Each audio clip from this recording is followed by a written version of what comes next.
Buenas tardes. Procedemos a presentar la última mesa redonda de las jornadas. Antes de su clausura, me toca a mí, en condición de catedrático de la casa, proceder a esta presentación, agradeciendo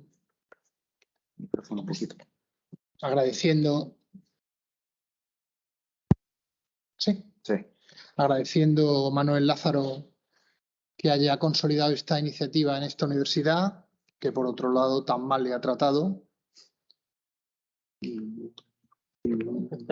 Extremadura, como siempre, perdiendo oportunidades y exportando conocimiento fuera de aquí, ¿no?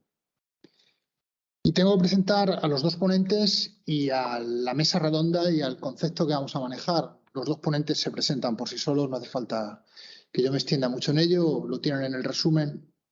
Manuel Lázaro es catedrático en la UNIR y yo destacaría de él sobre todo la gran pulsión por la divulgación académica y científica que tiene, participación en revistas, organización de todo tipo de máster, cursillos aquí en Iberoamérica.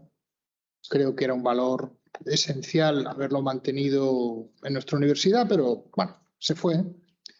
Y el profesor Rodríguez Duplás es catedrático en la Universidad Complutense y es un experto en filosofía de las religiones. Mi padre, que bueno, le ha comentado ya que era librero, tenía un libro que dice 25 siglos de creencias religiosas, que yo siempre consultaba de vez en cuando era pequeño. Me llamaba mucho la atención esos planteamientos. Nada más de ellos, simplemente voy a presentar lo que es la mesa, lo que es la temática que vamos a hablar, que yo creo que se puede presentar bajo una simple pregunta, ¿no? ¿Cumplen actualmente los derechos humanos el rol institucional que tradicionalmente se ha atribuido a ellos?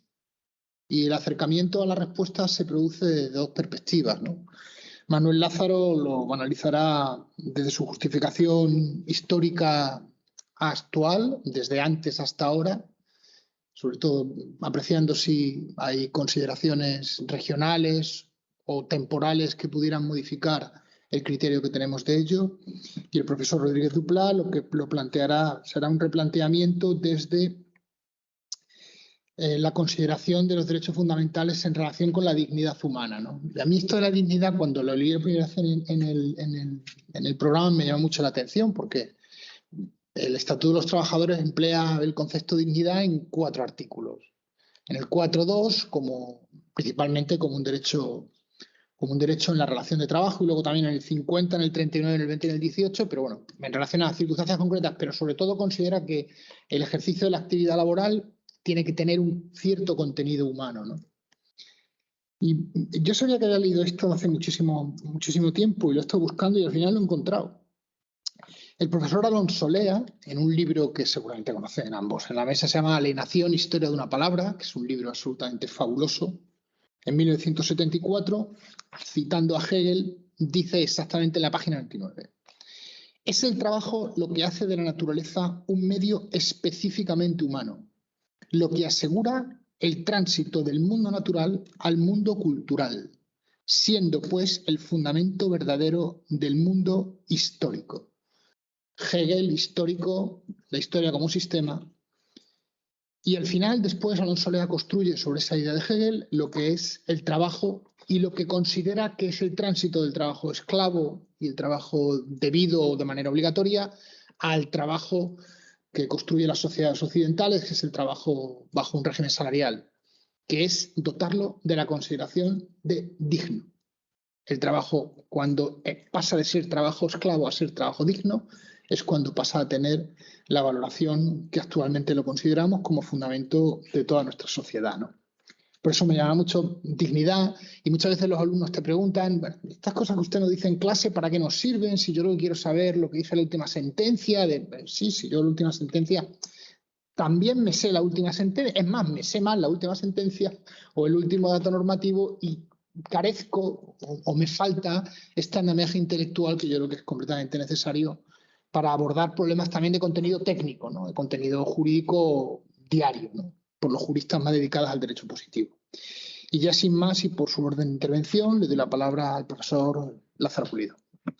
Bueno, pues muchas gracias, Ángel, por tus palabras, que sé que son sinceras y a mí, pues, sinceramente me hace mucha, pues me toca el corazón, de verdad, y me hace ilusión de que estés aquí también presentando este acto, que espero que sea el primero. Quiero dar las gracias, lógicamente, a la Real Academia de Jurisprudencia y Legislación por el apoyo que me ha dado en este sentido, por el apoyo que hace y la apuesta que ha hecho por la filosofía jurídica. Y también, evidentemente, sobre todo a su presidente, a don Francisco La Moneda Díaz. También asisto al secretario que ha tenido a bien acompañarme y que le agradezco de las muchas cosas que tiene y agradezco mucho. También quiero agradecer a la profesora de Filosofía del Derecho, Emilia, porque ha sido realmente un apoyo en esta actividad. Y bueno, como le he dicho, en la medida de lo posible, esperemos que esta simbiosis tiene que ir de la mano. Y después me he puesto en el último no por ser, porque como yo coordinaba esto para ser más... Bueno, me he puesto aquí porque Leonardo Rodríguez Duplá ha sido mi profesor de ética, ha sido amigo y es amigo. Y entonces yo simplemente es que me hacía mucha ilusión estar con él. Y como yo sabía que lo tenía que poner el último porque le tenía, que era un tributo que tenía, ¿no? Entonces a la fuerza me he tenido que poner, pero no por otra cosa, ¿no? Y digo, y también sabía que tenía que estar él porque él es mucho más claro. Yo he estado leyendo y me ha salido una cosa demasiado filosófica, no sé, ya veremos lo que va, porque me ha salido muy metafísico un poco al final, pero bueno. Y entonces, pues yo quería estar contigo en este sentido, Leonardo, y por eso me he puesto aquí, pero no por otra cosa. Yo si no me hubiera puesto por ahí un poco en alguna mesa y que no se hubiera visto. Pero me hacía ilusión compartir con el maestro de ética. El único notable que tengo en la carrera me lo puso él. Así que también, pero bueno, así que era un profesor implacable ahí en su... Vale. Aprendimos tanto, leíamos la... Esto es una, perdonad lo que tengo que decir. Siempre recuerdo las clases prácticas que teníamos teórica y práctica. La práctica, la lectura de la Ética Nicómaco en griego y en castellano. Eso no se me olvidará y creo que aprendimos mucho, ¿vale? Además, lo único que me gusta de Aristóteles es la ética, así que está estupendo. Bueno, entonces, ya inicio. Hace unas décadas, porque uno ya empieza a tener edad, pues yo daba clase de ética. Daba clase tanto en el seminario como a secundaria, porque yo empecé siendo profesor de secundaria. Y entonces me acuerdo, pero esto me acuerdo como si fuera ahora, de dar clases y hacer referencia a la Declaración Universal de los Derechos Humanos. Todos hablábamos de la Declaración Universal de los Derechos Humanos. Era un elemento de positivación propio y en parte definitivo. ¿Quién iba a poner en duda? Lo que se pretendía era poner... Es decir, era dar clases es decir, intentar comprender los derechos humanos para ejercitarlos, ¿vale? Entonces, en definitiva, lo difícil era ponerlos en práctica. Pero décadas más tarde, la cuestión se ha desviado hacia una reflexión en torno al surgimiento de derechos emergentes. El otro día estaba viendo una persona que Esteban y yo conocemos que estaba haciendo una conferencia sobre derecho digital y derechos emergentes. Y yo digo, coño, esto significa que ya cumplimos la Declaración Universal de los Derechos Humanos, ya podemos dedicarnos a otros derechos. La sensación que tengo no pocas veces es que la cuestión sobre el apetito desordenado de creación de derechos aparece como un elemento distorsionador y distractor respecto del efectivo cumplimiento de los derechos humanos. No solo porque al hablar de otros derechos humanos nos quita tiempo y recursos respecto de los derechos declarados que nos deberían ocupar de forma clara, sino que nos distraen porque se difumina el propio concepto de derechos humanos. Si nosotros queremos no tratar una cosa como Dios manda, eliminamos el concepto, extendemos la delimitación y nos distraemos en otras cosas. De esta forma parece que los derechos humanos se plantean de forma universal solo parcialmente, de forma que aquella raíz que alimentó los derechos humanos parece haber perdido su fuerza universal y, sin embargo, los derechos emergentes reclamados como derechos humanos reviven su universalidad a fuerza de irse convirtiendo en derechos globales. Y aquí hay que decir una cosa muy importante, y es que no es lo mismo la universalidad que la globalidad. La globalidad es un criterio cuantitativo y la universalidad es un criterio cualitativo. La reclamación global de derechos no significa que sean universales, significa que hay mucha gente que los reclama. Los derechos universales tienen una extensión semántica, una referencia semántica universal, que es una cosa bastante diferente. En fin, todo esto nos hace preguntarnos sobre la naturaleza de los propios derechos humanos. ¿Son los derechos universales o están atravesados por particularidades históricas y geográficas? Esto lo he puesto en la introducción. ¿Es verdad que la existencia de un acuerdo universal hace innecesario cualquier debate sobre el fundamento de los derechos? ¿Qué alcance tiene la Declaración Universal de los Derechos Humanos en 1948 ante la insaciable demanda de derechos emergentes? ¿Cuál es la raíz de los derechos humanos? ¿Qué es lo importante, que sean derechos o que sean humanos? Claro, hacer esta reflexión ya implicaría tener que darse cuenta que cuando hablamos de filosofía del derecho, no podemos olvidar la metafísica de la filosofía del derecho. No podemos olvidar la ontología jurídica. Pero por desgracia, estas cosas no siempre se ven. Entonces, esto es lo que me animó a decir, oye, yo casi lo que querría, si ya casi lo podríamos terminar aquí, para darnos cuenta de la importancia fundamental de la reclamación de una referencialidad metafísica, no solo ontológica o lógica, sino metafísica del propio concepto de derecho. Esto es una cosa que esto es lo que yo quiero hablar, lo demás casi son. Pero bueno, para poder orientar esto, me viene a la memoria un caso particular. Carlos Isler lo sabe porque lo conté en la Bernardo Higgins, así que tú no digas nada. Esto es nuevo. Vale, bien.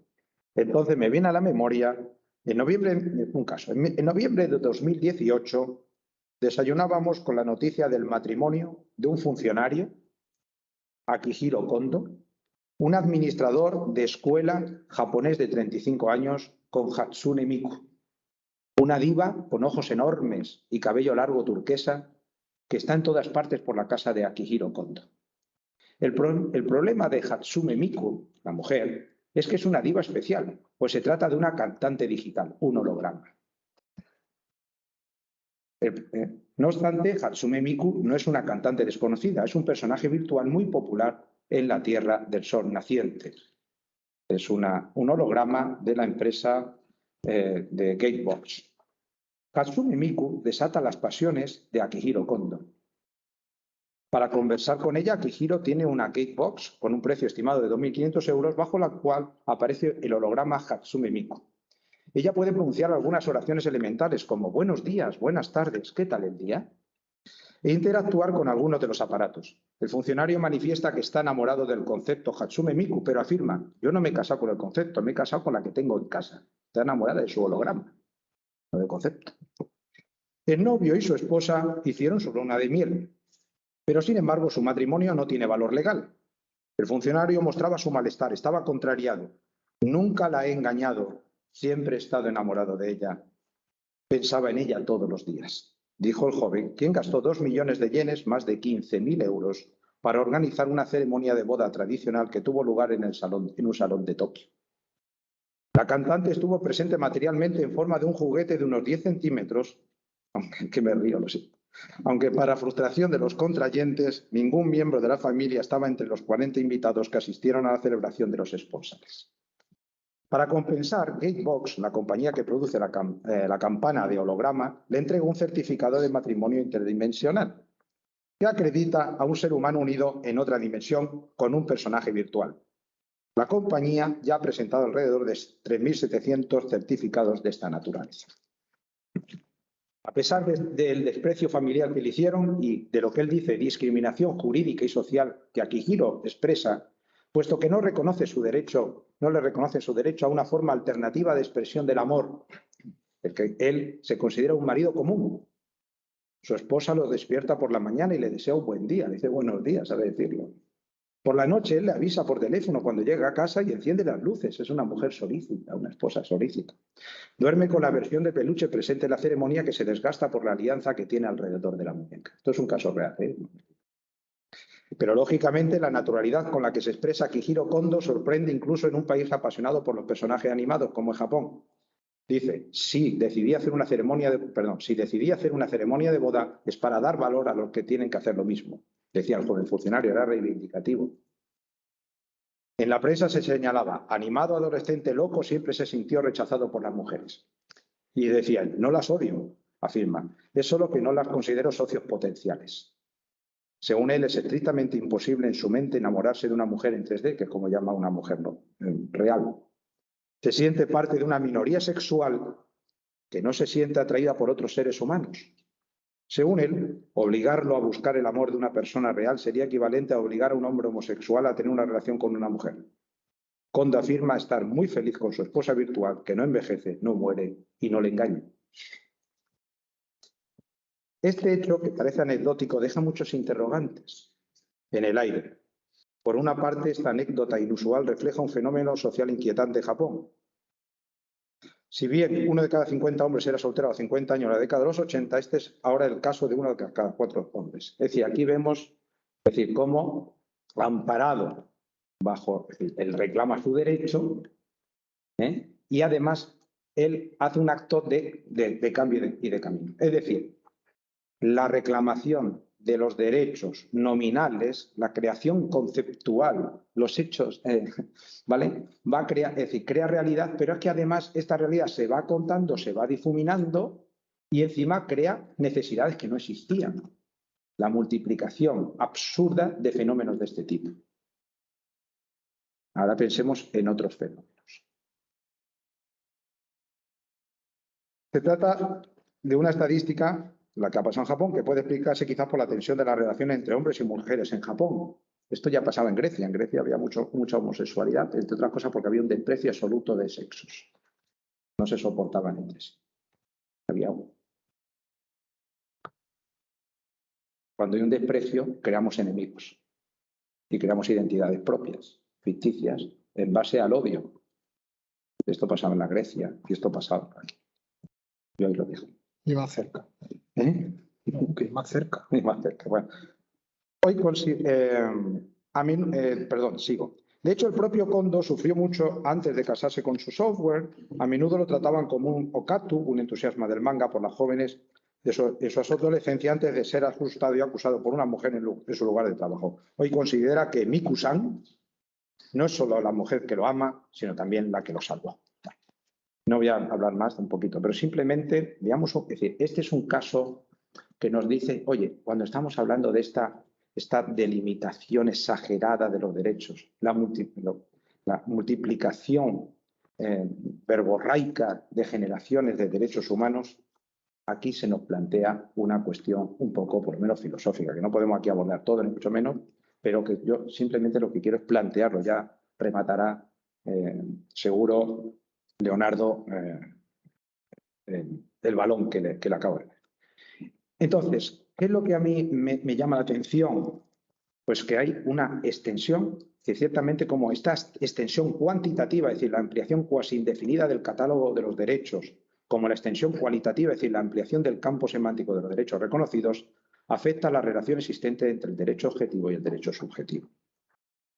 No voy a hablar del derecho objetivo y el derecho subjetivo, pero sí de esta multiplicación de los derechos. El ejemplo que hemos referido es un paradigma que parecería de broma, pero es serio. El otro día también, en este año, he leído un peruano que vino que quería casarse con los árboles y tal, ¿no? Es decir, pues se casó con el árbol, ¿no? Sí, o sea, quería casarse con el árbol, lógicamente, ¿no? Que por otra parte, aquí ya vemos también otras relaciones, sería sobre el desprecio del ser humano. Estamos hablando de derechos humanos por parte de una humanidad que se desprecia a sí misma. Increíble. Entonces, es un paradigma, por lo tanto, de la proliferación de las demandas de derechos humanos en tanto que derechos fundamentales en el mundo actual. Aquí hago otra aclaración importante. Os voy dando notas. Es que tengo una cosa que me ha salido demasiado metafísica y preciosa.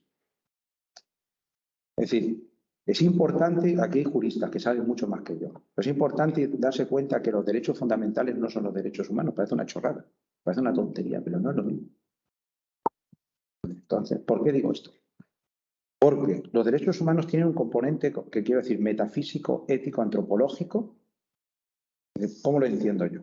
Ya lo digo. Entiendo, los derechos son el ser humano tiene unas cualidades que le son propias, que reclaman en cuanto a cualidades propias reclaman que sean comprendidas como derechos por la sociedad en la que viven, porque nosotros somos personas, somos, como diría Escoto, última solitud, es decir, vivimos independientemente reclamando y nos reclama el ser reconocidos. Por eso son derechos, pero son del ser humano, que son reconocidos como derechos.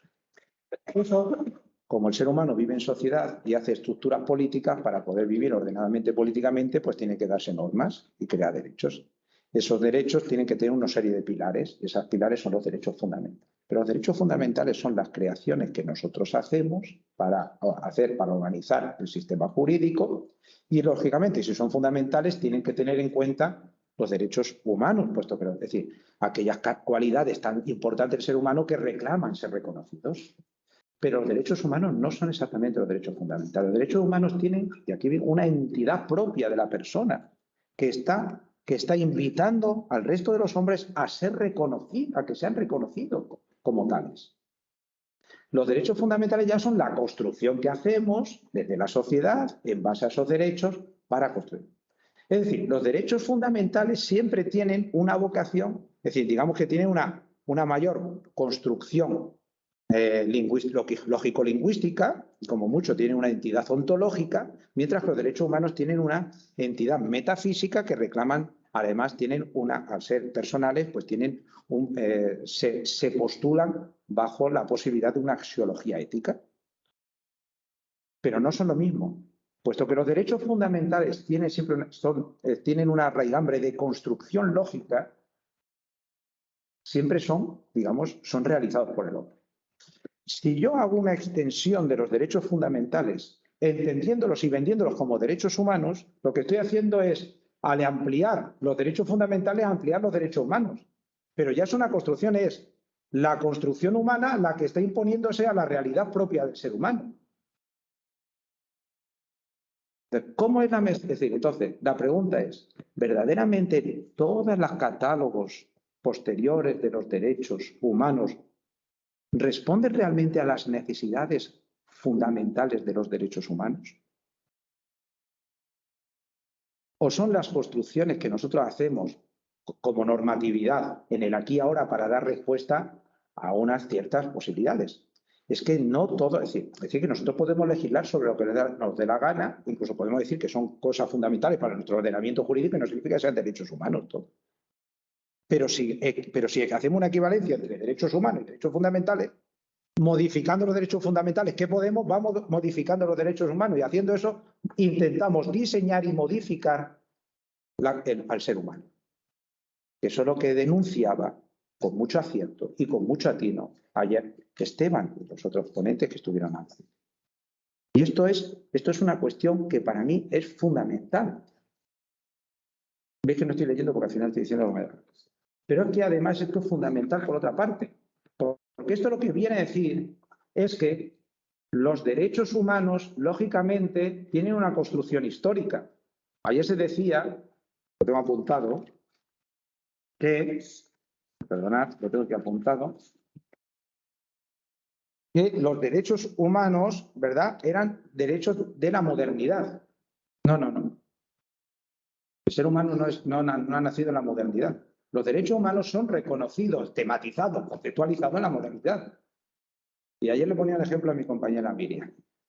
Yo antes hacía deporte, ya estoy hecho una desgracia de persona, hacía karate, ¿vale? Bien. Bueno, ya no, entonces voy al gimnasio. El otro día estaba en el gimnasio, ¿vale? Y me pongo a hacer un ejercicio. De pronto me di cuenta que tenía aquí una cosa que me dolía, que era un músculo que no sabía que existía. Yo, coño, no aquí un músculo que, ¿vale? En ese momento tomé conciencia de que tenía un músculo. ¿El músculo existía antes o después de tomar conciencia de él? Existía desde que yo soy.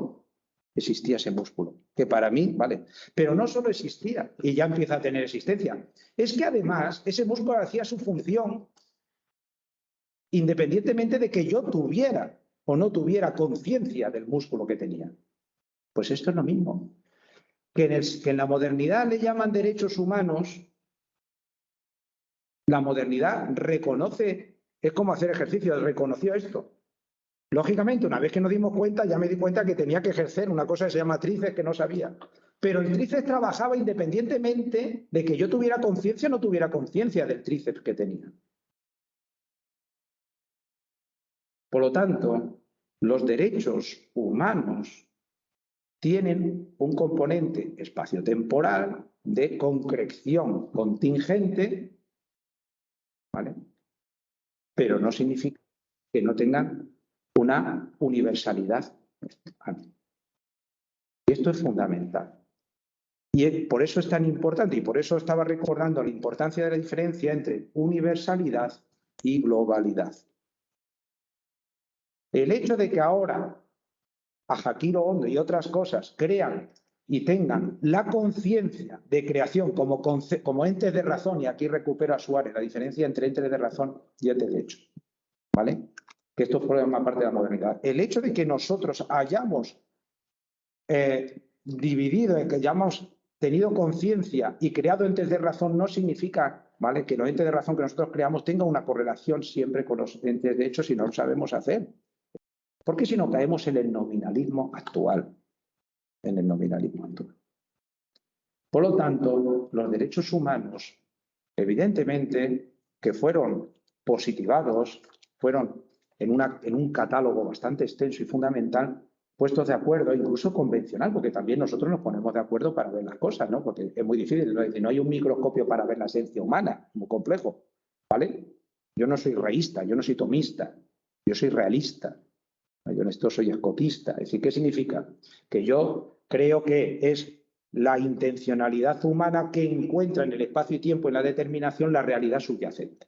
¿Vale? Yo ahí entonces, efectivamente, y los derechos humanos se ponen de acuerdo y entonces distintas posiciones tematizan la realidad de los derechos humanos. Le dan no solo, le proporcionan una ontología, es decir, un sello realista, sino que además le dan una referencialidad y crean un sistema. Es lo que yo le llamo a mis alumnos del máster, yo dirijo el máster de Derechos Humanos en la UNI, y es lo que yo les digo el núcleo duro de los derechos. Hay un núcleo duro. Y después hay una contingencia de siempre de diálogo permanente en voy a utilizar un palabra filosófico, no en una perspectiva formal, sino una perspectiva modal, de tal manera que hay una posibilidad, hay un campo de posibilidades que nosotros tenemos que ir dialogando.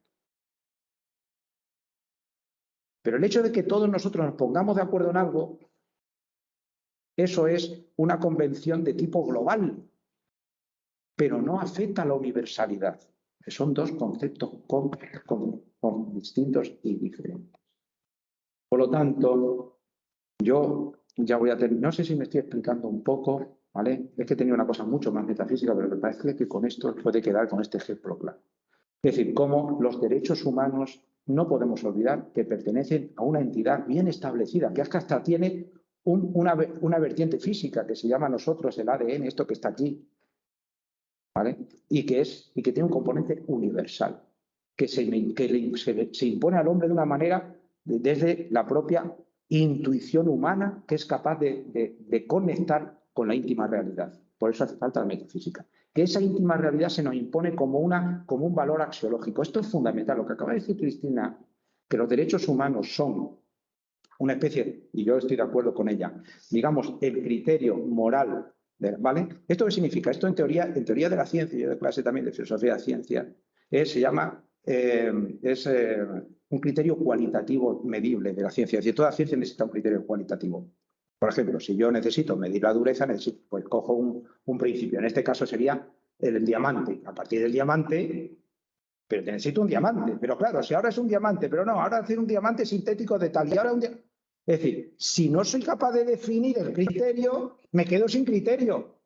¿Cuál es el problema? Es decir, ¿cómo voy yo ya a definir lo que es un criterio si no sé lo que son los derechos humanos porque hay 80.000 millones de deseos que se hacen derechos? Es imposible. Porque las cosas solo son cuando se define. Definir significa delimitar. Si no estamos en el Apeirón de Anaximandro.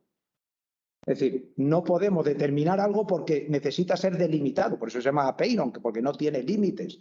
Si no se puede, y esto es Sócrates, si no se puede definir la cosa, es imposible poder tener un criterio fijo. Por eso, señores, yo os invito a centrarnos en el núcleo duro de los derechos, en ese núcleo que hemos descubierto, a profundizarlo. Y es verdad que posiblemente para implementar en un momento dado eso, pues vemos que hace falta otra serie de derechos, que los derechos fundamentales, o una serie de normatividad. Pero esas normativas son contingentes frente a la Universidad de los Derechos Humanos. Si no tenemos ese criterio, nunca tendremos una defensa eficaz de los derechos humanos. Muchas gracias.